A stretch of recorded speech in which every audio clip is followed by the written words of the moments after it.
Okay, hello, Ethan. Today we're just going to do a couple minutes of work. Okay, so what I want you to do first is I want you to just listen to what Mr. Thompson is going to say. So I need you to sit still. I need you to take a deep breath. And I need you to just simply listen to what I'm going to say. And then after I'm done saying it, I want you to tell mom exactly what I said so you can pause it after I'm done. So Mr. Thompson's going to tell you a story about a routine that somebody has in the morning. So we're going to talk about a guy named Chuck. Chuck gets up early in the morning at 6 a.m. He goes into the bathroom and brushes his teeth, combs his hair, and puts on his clothes. After Chuck has brushed his teeth, put on his clothes, and combed his hair, he goes into the kitchen and makes himself eggs and toast for breakfast. After breakfast, Chuck gets on his shoes, puts on his coat, and goes and gets in his car to go to school. After school, Chuck comes back home and gets his homework done. Okay, you can pause it right now, and I want for you, Ethan, to tell mom exactly what I just said. Can you tell exactly what Mr. Thompson just told you? While you're doing that, I'm going to share my screen, and I have a story that I want you to listen to.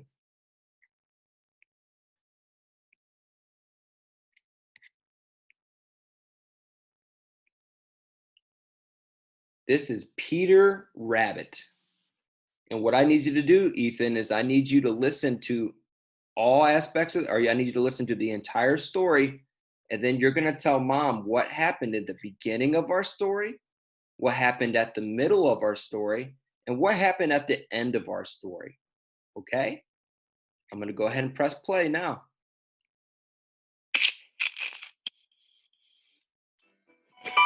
Welcome to Kids Academy. The Tale of Peter Rabbit by Beatrix Potter. Adapted by Kiana Martinez. Once upon a time, there were 4 little rabbits. Their names were Flopsy, Mopsy, Cottontail, and Peter. They lived with their mother, Mrs. Rabbit, underneath a very big tree. "Now, my dears," said Mrs. Rabbit one morning, "you may go into the fields or down the lane, but don't go into Mr. McGregor's garden."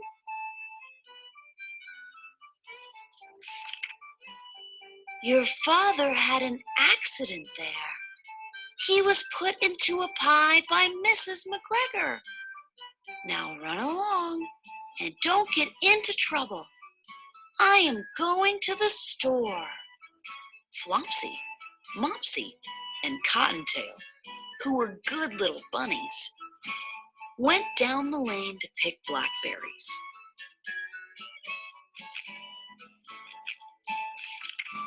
But Peter, who was very naughty, ran right to Mr. McGregor's garden and squeezed under the gate.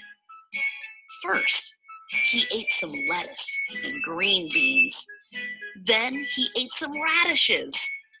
Peter started feeling sick, but still he went to look for parsley and cucumber.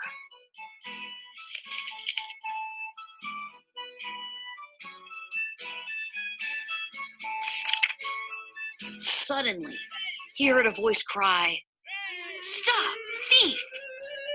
It was Mr. McGregor.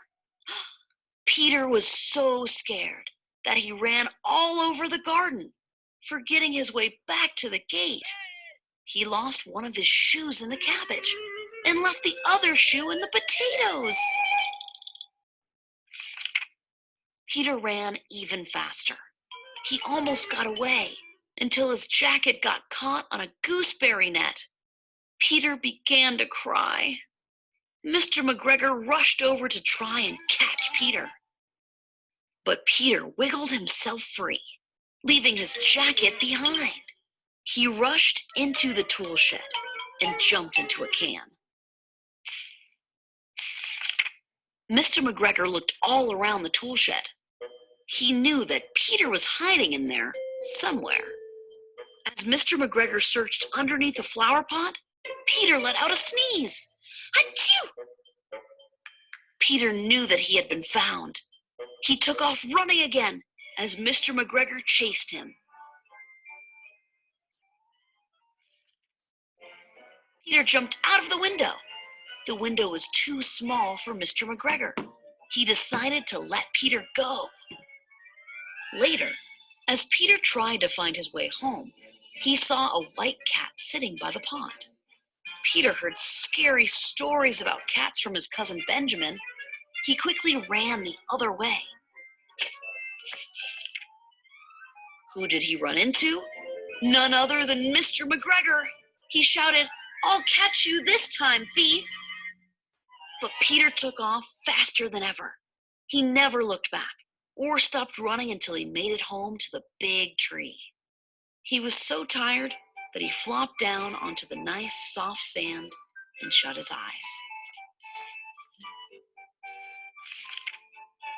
Mrs. Rabbit was busy making bread, milk, and blackberries for dinner. Flopsy, Mopsy, and Cottontail enjoyed the delicious meal. But Peter Rabbit was too tired from his long day of mischief. He slept past dinner and all through the night. The end.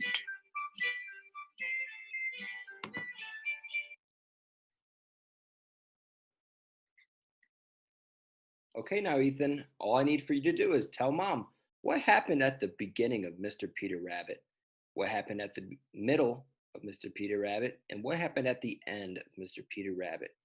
If you could, please tell Mom all three of those, which one, in the beginning, middle, and end. All right, buddy, I'll see you tomorrow. You have a good day.